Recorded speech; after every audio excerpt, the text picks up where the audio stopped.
ესე იგი, ჩემო პატივცემულო ლადო. 2 წელი გვიხდება, რაც მამების დროს ვაკეთებთ და გარდა იმისა, რომ სამყაროში ყველაზე მნიშვნელოვან საკითხზე ვსაუბრობთ, შვილებზე ვსაუბრობთ, ძალიან ბევრ საინტერესო ადამიანთან შეხვედრის და უშუალოდ გაცნობის შესაძლებლობა გვაქვს. უბრალოდ ესე მინდა ვთქვა, რომ მარტო იმ ადგილდა ჩემთვის მამების დროს გაკეთება, რომ ბატონი გიას პირადად გაცნობის შესაძლებლობა მომცემოდა, უდიდესი პატივისცემა. ბატონო გია, სიმართლე რომ გითხრათ, კარგა ხანია სადაც მღელვარებამ და ნერვიულობამ გამიარა, მაგრამ თქვენთან როზე ვარ ახლა იმდენად ფორი აქ იმაქვს შინაგანად, რომ არ ვიცი რა მჭირს რა. სანამ პირადად გაგიცნობთ ბატონო გია, გზაში რომ მოვდიოდით თქვენთან, ზუსტად ანალოგიურ საუბრობდით ორივე, ჩემი აზრიც გაახმოვან ამიშო. პირველად რომ ვნახე თქვენი ვიდეო, რომელიც უამრავ ვებგვერდს უდევს და ბევრგან არის ინტერნეტ სივრცეში, ეგრევე მე და მიშოს რეაქცია იყო, ჩემი და მიშოს რეაქცია იყო, რომ ბატონი გია იქნებ გავიცნოთ და ძალიან მიხარია და ბედნიერია, რომ მამების დროში ასეთი არაჩვეულებრივი სტუმარი ყავს. ბატონი გია რაზმაძე და პედაგოგი, მოკლედ ასე ვთქვათო და ასეც ვამბობთ, პედაგოგი და არ ვიცი, უამრავ რაღაცას ნიშნავს, მოიცავს ეს სიტყვა და ბევრ საინტერესო საკითხზე ვისაუბრებთ, მოკლედ დარწმუნებული ვარ. და დავიწყოთ ტრადიციული დავიწყოთ სად ვართ, ჩემო ლადო. მეგობარ კომპანიასთან ვართ, ნემოსთან, ნემოს შოურუმში, რომელსაც უამრავი სახეობის სტუმბო აქვს ნებისმიერი დანიშნულებისთვის პრაქტიკულად მაღალი სართულიანი корпуსი იქნება, ვენახის და ბაღბოსტნის მორწყვა იქნება, მიწიდან წყლის ამოტანა იქნება. ფისთვის და ჭაბურღილებისთვის მოკლედ ყველანაირი სტუმბო აქვს, ზუსტად ისეთი, რომელიც ჭირდება სხვადასხვა, არ ვიცი, სფეროში მომუშავე ბიზნეს ადამიანს და სადაც კი წყალი მიედინება ნებისმიერ ადგილას შესაძლებელია რომ ნემო მივიდეს. კი ბატონო, ეგრეა და მივიდეს ხარისხი. კი ბატონო. დავიწყოთ აბა. როგორია იდეალური მამა, რანაირი უნდა იყოს? იდეალური ალბათ არც არავინ არ არის ჩემო. იდეალურთან მიახლოებული. რას ნიშნავს იდეალური, რა ვიცი, რა გითხრათ. ალბათ ისეთ მამას, რომელიც შვილს ისე გაზრდის, რომ სანანებელი არ ექნება მე, არც თვითონ, არც საზოგადოებას. რაღაცნაირად მიღებულია, რომ თუ კი რამე მოხდება და მოზარდი რაღაც დანაშაულს ჩაიდენს, მოზარდს უფრო მეტი სალანძღავი სიტყვა ხდება, მე ყოველთვის ვფიქრობ ბატონო გია, რომ ოჯახზე და მშობელზეა დამოკიდებული, როგორი იქნება შვილი. ბოლომდე ვერ დაგეთანხმებით, იმიტომ რომ გარემო საქმე დიდი ძალიან. არა მარტო მოზარდზე, უკვე გაზრდილზეც. მით უმეტეს მოზარდზე და ამ გარემოს კიდე ჩვენ ვერ ვცვლით და ეს გარემო არის ხოლმე ხშირად განსაზღვრელი მოზარდის იდეალების მისნების და ამას ვერაფერს ვერ ვუშვებით. მაინც რაღაცნაირად 90-იანებს უტრიალებ ხოლმე იმ პერიოდში მომიწია მე ბავშვობამ და ლადოსაც პრინციპში ცოტა კი პატარა ხარ და სულ იყვედრები მაგას, მაგრამ ხო, ზოგმა შეძლო და იმ გარემოს არ დაემორჩილა თუ არაყვა, არ ვიცი. იმ პერიოდში თქვენ ზუსტად რთულ ბავშვებთან გქონდათ საკმაოდ ურთიერთობა. იდით რა შეასაქმე, რას ნიშნავს არ დაემორჩილა? აი რას? გაუძლო აღარ თქვი საკუთარი თავის ქება გამომივიდოდა. არაყვა. ყვახე ჭერმის მეტი არაფერი მომიპარავს მე პირადად 90-იანებში. არა მე სიმინდის მომიპარავს, ბალიც მომიპარავს და ბევრი სხვა ხილივს, მაგრამ არა, ეს კარგია რომ არაფერი მოგვიპარავს, მაგრამ ეს არის მხოლოდ იმ დროიდან ჩვენ დავიწყეთ ჩვენი იდეალების შეცვლა, როგორც ერმა. რაშიაც ყველანი მონაწილეობთ. დღესაც ეს ხდება ეს სამწუხარო მოვლენა ხო? იდეალების შეცვლა უარესობისკენ? აი გეტყვით ახლა. ვიცით ჩაბჭოთა დროს ცენტრი იყო მოსკოვი ხო? მაგრამ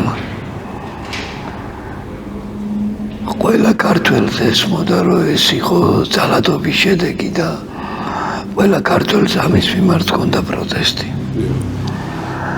დღეს ცენტრი არის, ну რა ვიცი, ნიუ-იორკი შეიძლება.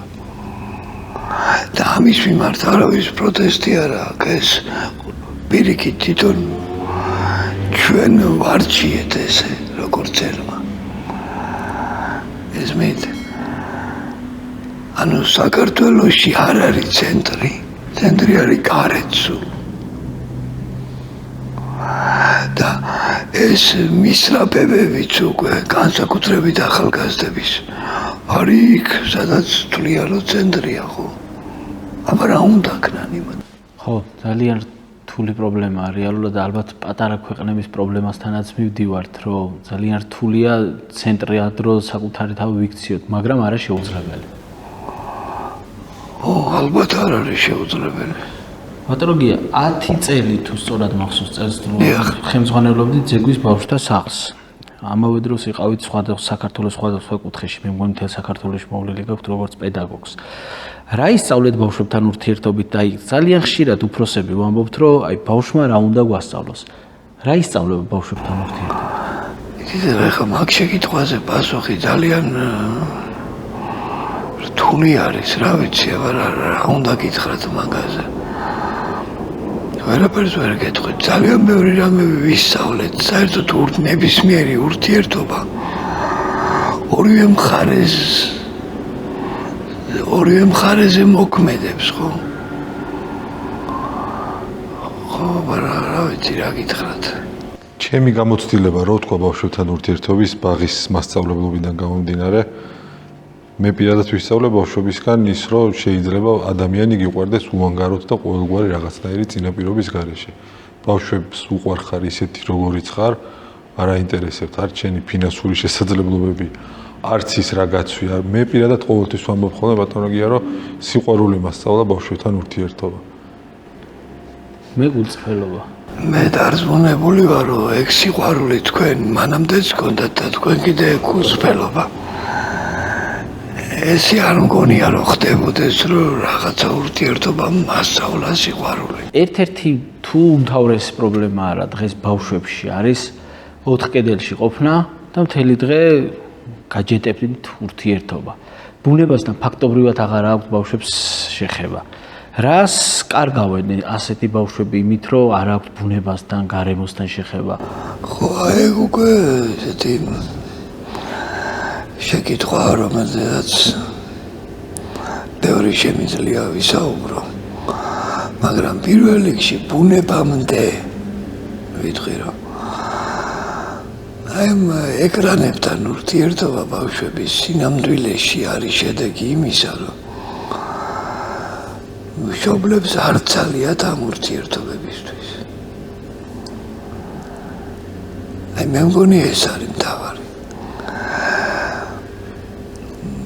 რა არის ახლა ურთიერთობა ჩვეულებრივ ბავშვსა და მშობელს შორის მშობელი არის რავი შემოწმებელი შეიძლება რაღაც ასაკში სკოლაში როგორ სწავლობს ვთქვათ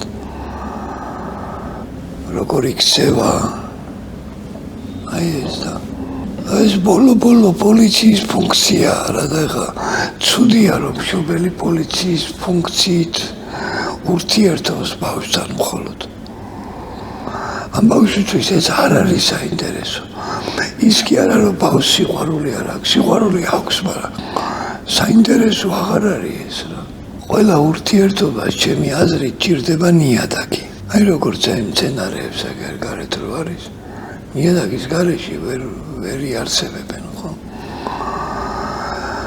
ნიადაგი არის ნებისმიერი რამე რასაც ერთად ვაკეთებთ ურთიერთობისას აი ეს არის ნიადაგი ერთად თამაშობთ რაღაცას შეიძლება ის თამაში მე სულ აღარ მაინტერესებს იმიტომ რომ აღარა ვარ 7 წლის მაგრამ აუცილებლად უნდა რაღაც ისეთი ვაკეთოთ ერთად რაც ბავშვისთვის არის მნიშვნელოვანი ან ზღაპარს უყვები კი არ უკითხავ საკითხვა კიდე სხვა რამეა გესმით საკითხვის დროს ჩემი პიროვნება არ არსებობს იქ სინამდვილეში ჩემი ხმა არსებობს მხოლოდ და ის რაც დაწერილია ციგში რომელიც მე არ ვარ აი როცა მე ვყვები რაღაცას სულ ერთი ზღაპარია შეიძლება რაღაც ამბავია არ აქვს მნიშვნელობა აი იქ უკვე ჩემი პიროვნება მონაწილეობს და ესეთი ურთიერთობა ბავშვისთვის უკვე საინტერესოა. ეს არ არის ახლა უბრალოდ თეორიული მოსაზრება ეს.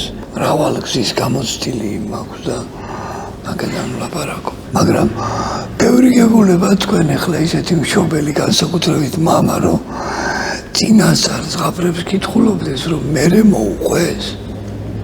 ძალიან იშვიათი იქნება ეგ. და იცით რა არის მან თავარი რომ მნიშვნელობა არ ესმის თორე განა არ უყვარს შვილი რომ ეს მოდეს რომ ეს მნიშვნელოვანია ამას გააკეთებდა აი 100-დან 90 გააკეთებდა სულ ცოტა ჩემი აზრით რაღაცნაირად ჩვენი მიზანიც ეს არის რომ ბევრი რაღაც გამოვასწოროთ ბუნებრივია ბევრი რაღაც საკუთარ თავშიც არ მოგწონს და ვცდილობთ გავიზიაროთ ისეთი ადამიანების გამოცდილება, ვინც ნახა, იცის, ისწავლა და შეუძლია ახლა სხვას ასწავლოს და აი უყურეთ ახლა თქვენ კითხვას დაუბრუნდები. ესეც ნიადაგია ურთიერთობისთვის, რომ ერთად ვიაროთ ლაშქრობებს. ოღონდ იქ მარტო ჩვენი შვილები კი არ წავიყვანოთ. მისი მეგობრებიც, ჩვენი მეგობრებიც, იმათი შვილებიც და აი ამ ნიადაგზე გაჩნდება ძალიან კარგი ურთიერთობა არა მარტო ჩემ და ჩემ შვილს შორის არამედ აი მთელ ამ პატარა საზოგადოებაში და ეს მერე უკვე შეიქმნება ძალიან დიდი დასაყრდენი ამ ბავშვისთვის და არა მარტო მისთვის სხვა ბავშვებისთვისაც რომლებიც იქ იქნებიან და უფროსებისთვისაც ეს ჯამთელი ნიადაგია საურთიერთოდ იქ უამრავ რამეს სწავლობენ დიდების და პატარებიც იქ ერთმანეთს ეზრუნვას აი ყველანი დავიხარეთ ბანაკია გასაშლელი ხო ყველანი დაღლნები ვართ მაგრამ ვიღაცამ უნდა შეშამოსიტოს წყალი მოიტანოს და აი ამ მაგალითს ესწავლობენ ბავშვები დიდებიც ან გზაზე ვართ და ვიღაცა აღარ შეუძლიათ ვერც ვიღაცა მივა და მოხსნის და თვითონ წამოიღებს მის თვირთს აი რა ვიცი აი როგორ გითხრათ ნამდვილ სამყაროსთან არის ურთიერთობა როცა ნამდვილ სამყაროსთან არის ურთიერთობა იქ მერე ეკრანების აუცილებლობა აღარ დგება დღის წესრიგში. ვირტუალური რეალობიდან გადადიხარ რეალობაში. ხო ურთიერთობა რა. ვირტუალურიც რატომ აირჩია იმ ბავშვმა, იმიტომ რომ არ იყო სხვა არანაირი საშუალება. რაღაც გამახსენდა ვიტყვი თუ შეიძლება ბირთვიში რო წამიყვანა მამაჩემო პირველად და ერთ-ერთი ციხეა თუ სწორად მახსოვს შეუპოვარი ქვია ძალიან რთული ასასვლელია და იქ რო დამსვა და ფეხები გადამაწევინა აქეთ გეშინიაო და მაგას როგორ ვიკადრებდი რომ მამაჩემისთვის მეთქვა მეშინია მეთქი ოღონდ ის ემოციები რამის დღემდე მახსოვს მაგრამ გეშინოდა მეშინოდა კი არა გადავირეკ მე მგონი იმის ფერე იმას ვქენი სიმაღლეში იმის ფერე დავჩენდა მაგრამ მამასთან ეგ არ იმას ვქენი რომ მეშინია მეთქი კითხვაც ჰქონდა ბატონო გია ასეთი რომ რამდენად მნიშვნელოვანია მამა იყოს მაგალითი შვილისთვის და არა უბრალოდ ჭკუის დამრიგებელი და თითის დამქნევი. იცით რა ამ ჭკუის დარიგებით და თითის ქნევით არაფერი არ გამოდის. თორე იქნია თითები კი ბატონო არა. გაბრაზება გჩვევიათ ბატონო გია. გაბრაზებულ ხართ ხოლმე? ოკეი. თქვენი დასჯის მეთოდი როგორია? ესე არ მიფიქრია მე დასჯის მეთოდზე. ანუ როგორ დაგისჯიათ მაშინ ურჩი ბავშვი? ანუ იმ თავარია რომ იყო ნამდვილად შენ ურთიერთობაში და როგორც მოიტანს სიტუაცია ისე მოიქცევი რომ უბრალოდ ძალიან მნიშვნელოვანია რომ აი წესები არ გახდეს მთავარი მე რო ვიცი ვთქვათ რომ აი ესე სიტუაციაში ესე უნდა ვიქცეოდე ესე უნდა ვლაპარაკობდე აი ეს აფუჭებს საქმეს დაშტამპული ურთიერთობა როა და რა თავის ფასეულობას კარგავს ის ურთიერთობა თუნდაც მამაშვილის თუნდაც მეგობრობის როდესაც რაღაცა ჩარჩოში ხარ და ჩარჩოდან გასვლა არ გინდა დიახ აი ბავშვი რომ ამობს სკოლაში არ მინდა წასვლაო ფიქრიც არ ჭირდება ხო დედა იყოს მამა იყოს სულ ერთი აუ რას ქვია არ გინდა ჯერ მოусმინე რა თუ არ უნდა კაცო რა ყოველთვის ვამახვილებთ ხოლმე ყურადღებას ამ ჩვენს მამების დროში ბატონო გია ბავშვების ფიზიკური დასჯის მიუღებლობაზე და დაუშვებლობაზე თქვენი დამოკიდებულებაც ვინა მოვისმინო მიუხედავად იმისა რომ ახლა ხან ვიდეო ქონა მოჭრილი, სადაც ვსაუბრობთ, რომ ბავშვის ცემა არ შეიძლება და ერთ-ერთი კომენტარი იყო, რომ ქალბატონის რაც მე დედაჩემს თვებით უთრევი ვარ ბავშვობაში. ხვდებოდა სიცილით. კი და თქვენ არ ვიცი რას ფიქრობთ, მოკლედ მაინტერესებს თქვენი აზრი ძალიან, სიმართლე რო გითხრათ. იცი აი ყველაფერს დავიდავანებოთ. ამას არაფერი კარგი არ მოაქვს. ბავშვთა მშობელს შორის ურთიერთობაც ფუჭდება. რისთვისაც თითქოს და ისცემეს, ისიც არ შესრულდება.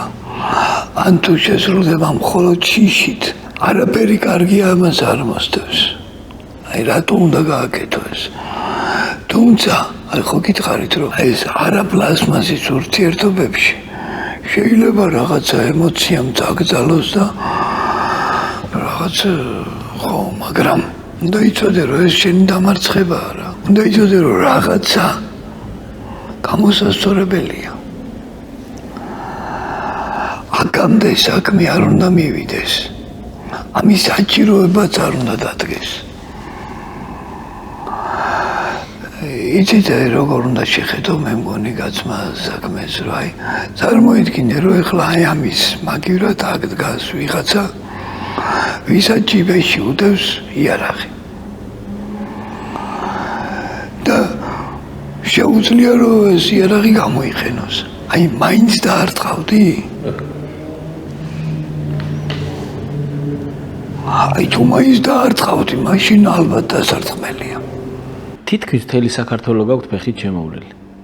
ნუ ბევრი შურს ყველანაირი ფერი შურს თქვენი. რა იცვლება, როდესაც ადამიანი ასე საკუთარი ფეხით, საკუთარი ემოციებით ეხები საკუთარი ქვეყნის მიწას. რა სწავლობდა, როგორი ხედვა უჩნდება, რა ხდება ამ დროს ადამიანისთვის თავარი? ახლა ზოგადად ადამიანისთვის რა ხდება არ ვიცი, მაგრამ მე ამ ხეთიალებმა გამზარდა ფაქტიურად. ჯერ ერთი რთულ სიტუაციაში ხშირად აღმოჩნდები და ფიქრობ უკვე გამოსავალზე და არის ხოლმე ხშირად გამოსავალი მოსაძებნი. მერე ურთიერთობები ჩდება იქ შენს თანამგზავრებთანაც და კიდე იმ ხალხთან ვისაც ხვდები. ძალიან ბევრი ისეთი საინტერესო შეხვედრები მქონია ასეთი ადამიანებთან. შეგიძლიათ გაიხსენოთ რომელი ისტორია? კი როგორ არა, ერთხელ 9 მაისი იყოს მახსოვს, მაშინ სკოლაში ვმუშაობდი თბილისში. უბრალოდ 8 მაისი იყო და აი რამდენიმე მასწავლებელმა გადავწყვიტეთ რომ მოდი ეხლავე პირდაპირ გაკვეთილების მერე წავიდეთ ვილაჟკროთო, კი ბატონო, ყველა მოიწონა ეს და წავედით მართლა ხადას ხეობაში 40 კოშკის ხეობაც ქვია იმ ადგილს, ძალიან ლამაზი ხეობაა. ხო და იქ სადაც უნდა დავბანაკებული ხავით, იქამდე არის ძალიან გემრიელი მჟავე წყალი. იქ ავჭერდით ჯერ. გამოვიღეთ ცოტაოდენი რაღაცა პური, ყველი, სასმელი და ამ დროს ვიღაცამ ცხენით ჩამოიარა. დაუძახეთ მოდი, მოვიდა. უთხოვეთ რომ დაგლოცეო და არა ძალიან ჩქარობოდა. ერთი დაგლოცე კაცო მე უთხარი, ნუ დალეო თუ გინდა, მაგრამ და აიღო დაგლოცა და სად მიდიხართო გითხრა. უთხარი სადაც მივდიოდით. ნუ წავიდა ის თავის გზაზე. ავედით ჩვენ დავბანაკდით. თბილა. მოკლედ სახელოებიანებით ვართ წასულები. მაგრამ აირია ამინდი უცბად რომ დაღამდა. წამოვიდა ჯერ წვიმა, მერე თოვლი. მოკლედ ვიხინებით რა, ისეთ ცუდ დღეში ვართ. კარავში წყალი ჩამოდის, ნუ მაშინდელი კარვებიც ეხლა. მოკლედ არ ვიცი, გადავიტანთ ღამეს, ვერ გადავიტანთ. სინამდვილეში ეგეთ სასიკვდილო საფრთხე არ იყო, მაგრამ ძალიან მძიმედ ვიყავით. ამ დროს ისმის ყვირილი. არ შეშინდეთ, აკავარმეო. აი ის კაცი, იქ ვინც ჩაიარა და ესე მივიწვიეთ სოფლას. ცხენით გამოვედით კარვებიდან. თითო ნაბადი მოგვიგდო. და მე დაიწყო ჩამოლაგება ცხენიდან. ქვაბით ხაშლა მაქონდა მოხარშული და ის ქონდა ამოტანილი. პურები, სასმელი. შეშა ქონდა წამოღებული კიდე. მშრალი შეშა. ძალიან სწრაფად ცეცხლიან თუ დავსხედით იქ. მოკლედ ვის ახსოვდა სიცივე? რა მაგარი ისტორია. აი ზუსტად იმიტომ მინდოდა უნდა გეთქვათ რამე? დიახ, ვერ აიტანა იმ კაცმა. სადღაც 5-6 კილომეტრი იყო მისი სახლიდან ჩვენამდე. რომ იცოდა რომ იქ ვიღაცას უჭირს. აი ეს ვერ აიტანა. მოვიდა და აი ეს ხوار არის ადვილი არა წამოხდე ღამე 2-3 საათზე. ცუდამინჩი ხო და ესეთნაირად მოიქცე. ზუსტად იმიტომ მინდოდა თქვენი გაცნობა და მოსმენა, რომ ვიცოდი ისეთ ისტორიას მოყვებოდით, არ ვიცი, სიკეთის რწმენა რო დაგიბრუნდება და ადამიანის რწმენა რო დაგიბრუნდება და მადლობა მე მოჩვენე ხლა რაც მივიღე მოკლედ ჩემთვის პირადად ძალიან მნიშვნელოვანი იყო ამ ამბის მოსმენა. ასეთი ამბის მოსმენა. კიდე ხوار რამე ისტორია რომ მოგვიყევთ. რა ვიცი კი ბატონო, ხა თუ არ დაგხალით ეს ისტორია. ერთხელ ბავშვები მყავდა სალაშქროს წაყვანილი და მთელი დღე ისე ვიარეთ, რომ წყარომდე ვერ მივედით. რთული გზა გქონდა გასავლელი და ნუ გავიარეთ ეს ყველაფერი და ბრუნდებით უკვე მცხეთას უახლოვდებით ზევიდან, აი თრიალეთის ქედიდან ჩამოვდივართ მცხეთაში და უკვე ისეთი ადგილებია, რომ საისში აღარ არის. სადაც საიშია იქ რა თქმა უნდა წესრიგით მოძრაობდა, სადაც საიში აღარ არის. უთხარი ბავშვებს ახლა თავისუფლად ირბინეთ რაც კიდათ ისკენით თქო. მართლაც აჭრია მომდენ ესენი გამოიქცეთ და მეც ნელ-ნელა მოუყვები და კიდე რამდენიმე ჩემი მეგობარი უფროსები ხო ხედავ ესეთ უცნაურ სურათს რომ იქ უკვე მოსახლეობა ცხოვრობს. ჯერ ქალაქი არ არის. კერძო სახლებია ეზოიანი. და ეს ჩვენი ბავშვები გადამხტარები არიან ხობეზე. და არიანად ხეებზე ასულები, მწიფს, ვაშლი, მსხალი, ხურცენი, მოკლედ ამბებ ლეხვი. და ამას ჯამენამ ყველა, აუ, შემოვიგარი თავზე ხარ. ვემზადები რომ გამოვა ეხლა სახლის პატრონი და გაგულანძღავს და ნუ ვემზადები რომ დავხარო თავი და ბოთიშები ვიხადო. და მართლაც გამოდის სახლიდან მოხუცი კალი, ხელში რაღაცა დიდი კოპი უჭირავს. მოდის ბავშვებთან და ეუბნება, ბავშვებო, რატოც ვალობთ, ჩამოდით, ეგერ არის ყველაფერი. ეხლა ეს კიდე უფრო მნიშვნელოვანი იყო, იმიტომ რომ ეს მარტო მე არ უნდა ეს ნახა იმ ბავშვებმაც ხო, ყველა. აი ესეთი რაღაცები სდის მერე იმას. ეს დარწმუნებული ვარ, არ დაავიწყდებოდათ იმ ბავშვებს. დამოგივიდათ რემლები ხო? მაგარია, სიკეთის ამბის მოსმენა ძალიან ემოციურია რა. ეს ჩვეულებრივი იყო, იცით? აი 30 წლის წინ ცოტა კიდე უფრო ადრე ჩვეულებრივი იყო. ეხლა არ მგონია რომ ეს ჩვეულებრივი იყოს. და რატო შევიცვალეთ ასე? წაგვართვეს ქართველობა. ჩვენ გადავწყვიტეთ ეს.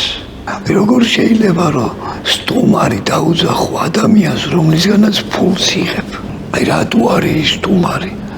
სხვა რამე დაუძახე რა კაცო, ვიზიტორი, რა ვიცი, კლიენტი, რაღაც. ეს ჩვენი არჩევანია. ჩვენი არჩევანია, იმიტომ რომ ჩვენ ვცდილობთ ისე ვიცხოვროთ, როგორც მიღებულია, რა ვიცი, ჩვენთვის მისაბაძ ადგილებში. რა ვიცი, ხა თუ ასე ურჩევნია, ახლა ამ ხალხს ცხოვრება იცხოვროს კი ბატონო. მე ხა ვერავის ვერ ძალას დავატან, სადამაგ ჯერ ერთი ძალა, მაგრამ რომც მქონდეს. არც არაფერი გამოვა და რა აზრი აქვს საერთოდ ძალათი რამის გაკეთებას. ძალიან კარგი ლექცია მოვისმინეთ თქვენ მიერ წაკითხული ზღაპრების შესახებ. მედამიშო უსმინეთ და ძალიან პირდაპირ გახფრთოვანებული დავრჩით. ძალიან ბევრი კითხვა რომელიც ზღაპრებთან, ქართულ ხალხურ ზღაპრებთან დაკავშირებით გქონდა. ძალიან ბევრი კითხვაზე იყო იქ პასუხი. ერთ-ერთ ყველაზე გავრცელებული კითხვა რაც ზღაპრებთან დაკავშირებით ხალხში არის, რომ სისასტიკე, რომელიც ზღაპრებშია, რამდენად მისაღებია ბავშვისთვის. როგორ მიიღებს ამას პატარა? იცით რა, აი ამ კითხვის მნიშვნელობას მე ბევრჯერ მომისმენია ესეთ შეკითხვა. საერთოდ ვერ ვიგებ, იცით რატო? იმიტომ რომ ცხოვრებაში იმდენ სისასტიკეს უყურებს ბავშვი, ეკრანიდანაც და უშუალოდაც რომ რა ესეთი სისასტიკე ნახეს ამ ზღაპარში, რომ ბავშვი ამისგან უნდა დაიცვა. რამდენი ომია ამ წუთში სამყაროში, ხო? რამდენი ბავშვი იხოცება უბრალოდ და ეს ჩანს ხო ყველაფერი ამ ეკრანზე.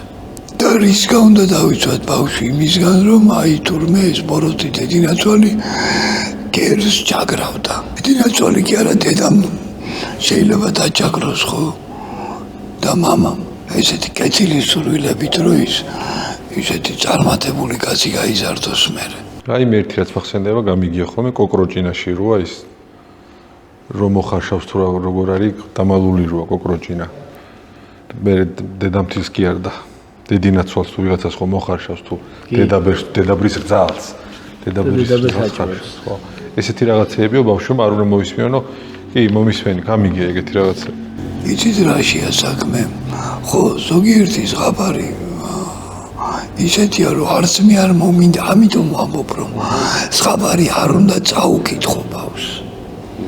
უნდა მოუყვე და რასაც აპროტესტებს შიგნიდან იმას ხო ვერ მოყვებია რა და დამტავრდა რაღაცა. აღარ არის პრობლემა. ნაცარქექია ერთ-ერთი ჩემთვის საყვარელი პერსონაჟია, მით უმეტეს ნაცარქექიას მიხედვით სამაგიდო თამაშიც გავაკეთე ბავშვებისთვის. თქვენთვის როგორია ნაცარქექია?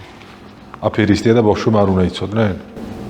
არა, მე ვერ ხედავ მის მოხერხებულია უბრალოდ. ხერხი ჯობია ხოლმე. არა, ხო, აფერისტობა არაფერ შეაშია იქ და არც იზარმაც. ჩემთვის ნაცარქექია ესეთი რამეა, რომ ის სანამ სახლიდან გააგდებენ, არის აი დაახლოებით ისეთ მდგომარეობაში, როგორც გერია ხოლმე დედინაცვლის ბატონობის ქვეშ. აი როგორც გერი არ ბოროტდება, არ ბოროტდება ხო ეს, კიდე კონკი ავიღოთ, კიდე ის ბიჭი ციგარადან ხო ეს.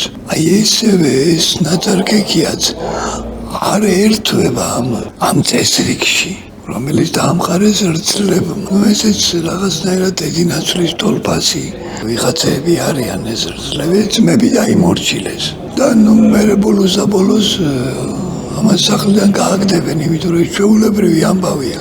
მსხვერპლის სამყარო ვერ იტანს ადამიანს, ვინც მას არ ემორჩილება. მერე რაც ხდება დევთან, ნუ ეს ეხა ომია რა და ომში უნდა აჯობო მოწინააღმდეგეს და იქ ხა ჭკუით აჯობებ თუ ხონით თუ ისა მანდა ხა დიდი ის არ არის ხო დღეს რა ხონით ჯობნის ვინმე ომში ერთმანეთს ვინ იმარჯვებს ვისაც მოფიქრებული აქვს რაღაც ისეთი იარაღი ვთქვათ რომელიც ხო ძალიან დიდი სიბრძნე დევს ხო რასაც არ ბოლომდე ვერ გავიგებთ? არა შეიძლება გავიგოთ, მაგრამ იმის ხაფრიდან ვერ გავიგეთ, საიდანღაც უნდა ვიცოდეთ ეს. ევროპულ ზღაპრებთან შედარების გაკეთება ალბათ უხერხულიც არის, მაგრამ ყოველ შემთხვევაში მე რაც რეალური მე შეიცვალა ძმები გრიმების მათ შორის ზღაპრების, თუ სხვა დასასრული ჰქონდაო. ქართული და ევროპული ზღაპრები რო შევადარო თუ შეიძლება ერთმანეთს. იცით რა, შედარებამდე ჯერ ქართულ ზღაპრებშიც არ არის ესე ძალსახად ყველაფერი ხო, იქა ძალიან განსხვავებული რაღაცები. მაგრამ აი თუ ავიღებთ ესეთ ზღაპრებს, სადაც დედა კვდება და მას ჩაანაცვლებს მერე რომელიღაც ცხოველი. ეს ცხოველი აუცილებლად არის რქიანი. ეს არის ან ძროხა, ან ხარი, ან ირემი. არ არის სხვა ცხოველი ახლა. დიახ, ხო შეიძლება და ყოფილიყო, რა ვიცი, ძაღლი ვთქვათ რა. არ არის ერთა ცხენი. არა ბატონო, აი ეს რქიანი ცხოველი არის ჯამნაცვლებელი ამ დედის ფუნქციას ფაქტიურად ისასრულებს. დედინაცვალი პირიქით მსხვერპლის წესრიგს ამყარებს სახლში და სწორედ ამ წესრიგისგან დაცვა სჭირდება ობლად არჩენილ ბავშვს. დაუკვირდეთ ეს რგა, რა არის ეს რგა? ალბათ არის ესეთი უცნაური ამბები, რომ ობოლ ბავშვს, რომელსაც შია, ძროხა ეუბნება. რა გათირებს კაცო? მოუხსენი აგერ ერთ რგაში, თაფლი მაქვს მეორეში, ერბო მიირთვი რამდენიც გინდა. ძროხა ეუბნება ამას, ნუ კაი ძროხა ლაპარაკობს, ეს ხაფრისთვის ჩვეულებრივია. მაგრამ რატო უნდა მომხსნას რგა? მომწელოს და დალიოს ის რძერა. ამით ეს ხაპარი იცით რას ამბობს, რომ პირდაპირ არ შეიძლება იმის გაგება, რასაც მე გიყვები. იცოდე რომ ამ რგას სხვა რაღაცა სიმბოლური მნიშვნელობა აქვს. ეს რგა ქართულ ზღაპრებში, აი ესეთი ტიპის ზღაპრებში არის ცის და მიწის შემაერთებელი სიმბოლო, რომელიც ჩვენთვის წყალობის გზით ხორციელდება. თაფლი და რძე, ეს ორივე წყალობის სიმბოლოებია. აი ამით ხორციელდება. ის რო რგა არის ცის და მიწის დამაკავშირებელი სიმბოლო, ეს ბევრი კულტურისთვის არის ჩვეულებრივი. ვიკინგებისთვის, იაპონელებისთვისაც ეს რქიანი მუზარადები რა არის. ალექსანდრე მაკედონელს ორრქიანი ალექსანდრე ერქვა, ხო? ეს რქიანი მუზარადებიდან. კი, მაგრამ უყურეთ, რა შეა განსხვავება, რომ იქ ცის და მიწის კავშირი აი ამ რქიან მუზარადიანი ადამიანისთვის არის რა. აი მე ღმერთმა მითხრა, რომ აი ეხლა ის ხალხი უნდა გავანადგურო და წავალ და გავანადგურებ. ქართულ სიმბოლიკაში ეს რქა წყალობის გზა. ეს თაფლი და რძე, აი კონქია ქართული ზღაპარი ხო? რომ ნახოთ ეხლა ამის ეგვიპტური ანალოგი, არ მახსოვს ზუსტად ამის სახელი ამ ზღაპრის, მაგრამ იქ ჯერ ერთი რქიდან არაფერს არ აძლევს ეს როხა. და რა ხდება, რომ ეუბნება, რომ აი შენი ოჯახის წევრები რომ შეჭამენო საჭმელსო, ცოლები ხო უნდა აკრიფო, არ გადაყარო და მე მომიტანეო და მე საზღვარზე რო გავლენ. ეს ამ ცოლებს მისცემს, ის ძროხამ ცოლებს გადაყლაპავს და ამოუშვებს მე მოხარშულ კატამს. ხო და უყურეთ აქ რა ხდება. აქ უკვე მართლა რაღაც ჯადოა. ხო? ცოლებისგან გააჩინა ხორცი და ამ ქართულ შემთხვევაში რქიდან რომ თაფლი და ერბო მისცა, აქ ჩვენ პირდაპირ გვიქრძალავს ზღაპარი, რომ ეს პირდაპირ გავიგოთ. აქ ჩვენ დავიფიქროთ, რომ უბრალოდ აი ეს ძროხაც არ არის ძროხა. ესეც არის წყალობის გზაზე შემდგარი ვიღაც ადამიანი, ან შეიძლება ადამიანთა ჯგუფიც, რომელიც ამ ბავშვს ეზრუნავს და თაფლს და ერბოს კი არ აჩვენს მაინდა-მაინც. შეიძლება გამხმარი პური კონდეს იმასაც და ამას აჩვენებს.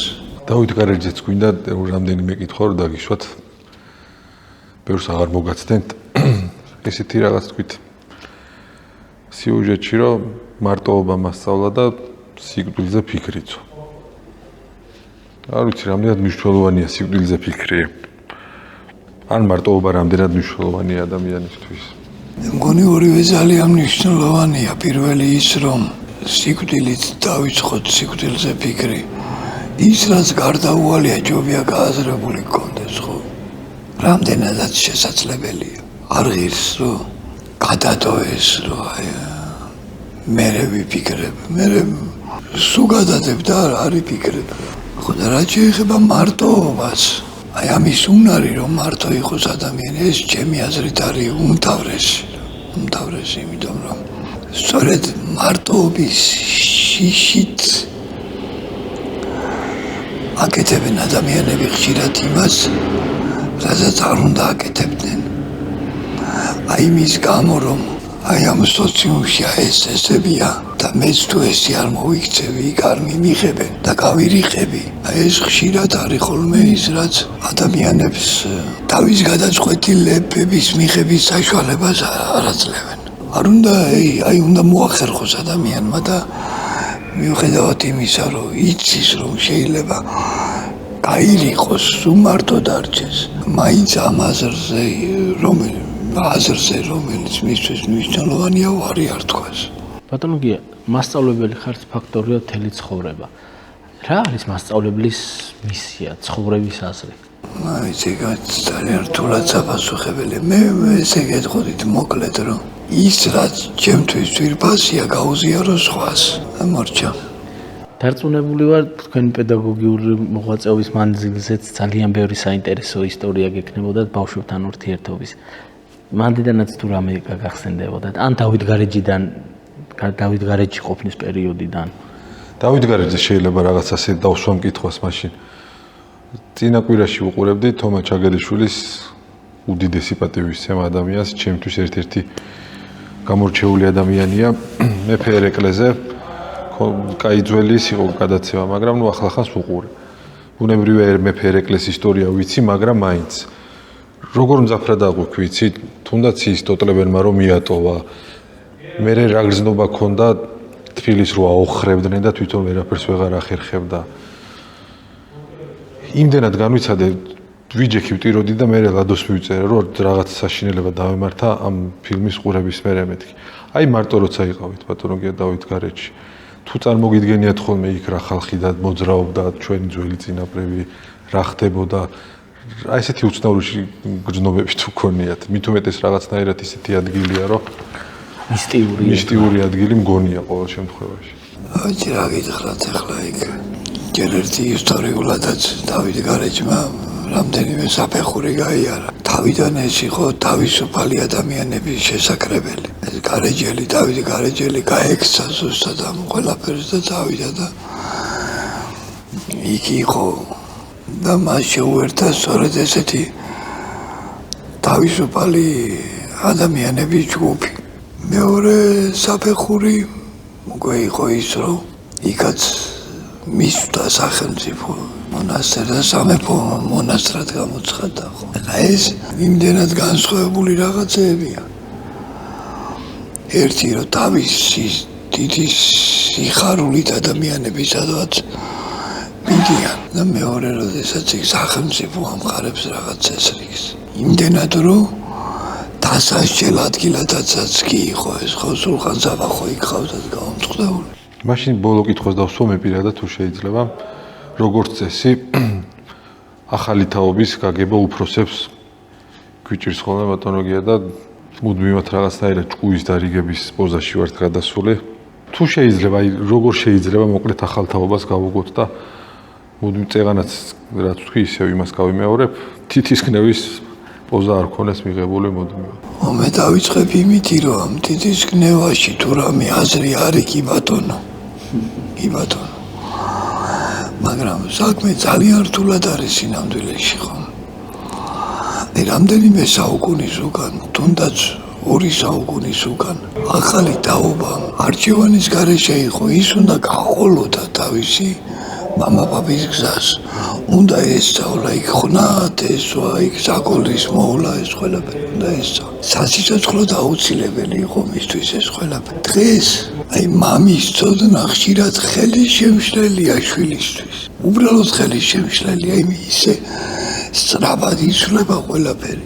მამას კი უნდა კარგი თავის შვილისთვის. თქმა უნდა, მაგრამ რაც მამას კარგი გონია ის არ ეწერება ამ ახალ რეალობაში. ამიტომ სულ ერთი ეს კონფლიქტით მოხდება თუ კონფლიქტის გარეშე. ის შვილი მაინც იძულებული იქნება რომ ამ ახალ დროების შესაძლებელი გახდეს.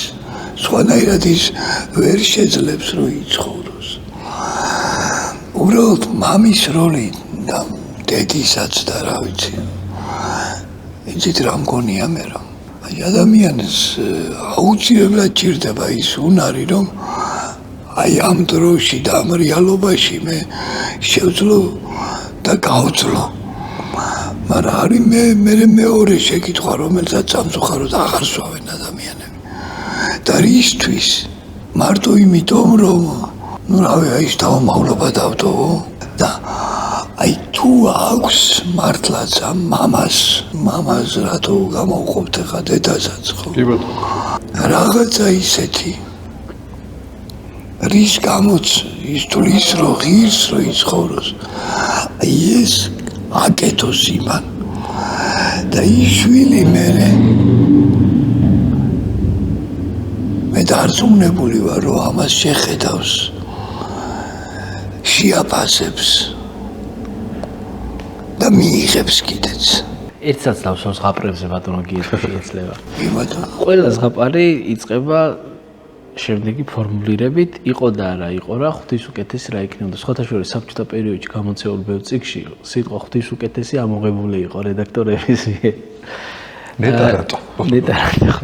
რა ფილოსოფიური აზრი დევს ამ შესავალში?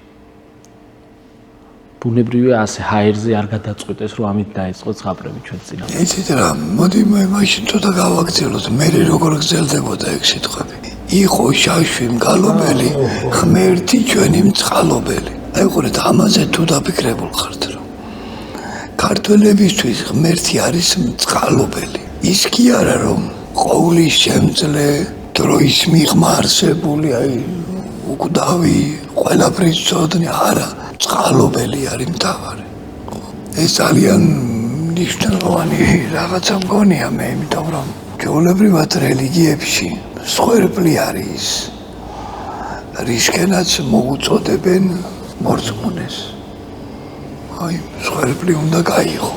ქართულში ღმერთი მწყალობელია. ხო და რა შეეხება იმას, რომ იყო და არა იყო რა.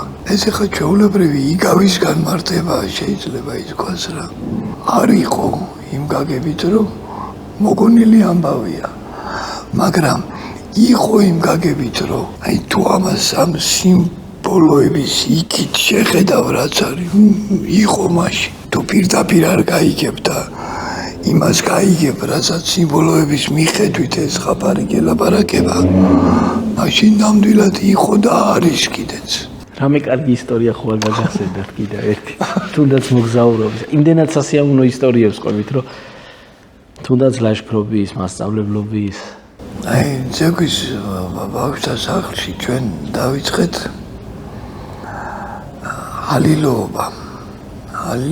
ალილოზე სიარული ესე ვთქვათ. ეს ახლა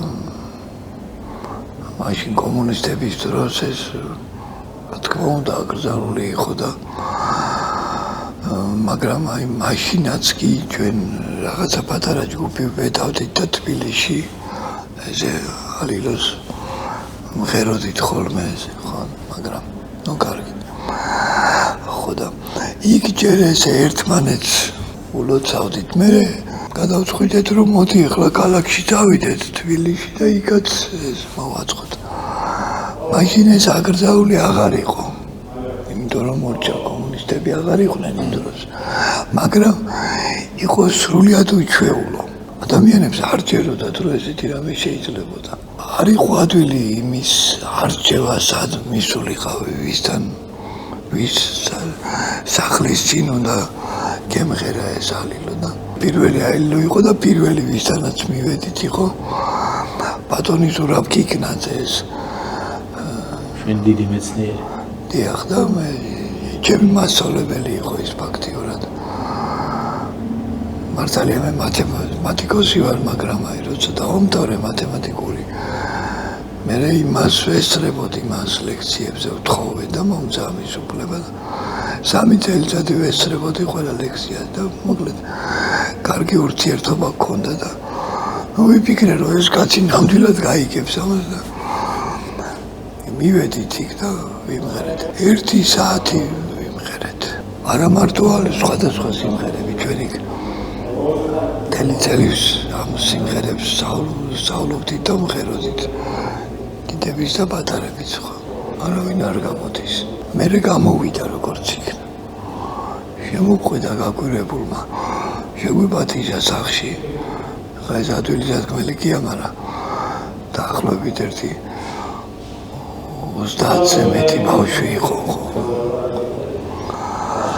ხოდა ესეთნაირად მოგვიბოდიშა, რომ ბაცო, გიმესმოდავ ეს სიმღერაო, მაგრამ რას ვიფიქრებდიო, რომ ეს სინამდვილეში ხდებოდა, მე მეგონა რადიოში იყო. მაშინ რამდენი წლის იყავით მიკრო 30-ს გადაცილებული ვიყავი ცოტათი. უღრმესი მადლობა ბატონო გია. ბედნიერი ვარ და დიდი მადლობა რომ მოიცალეთ ჩვენთვის.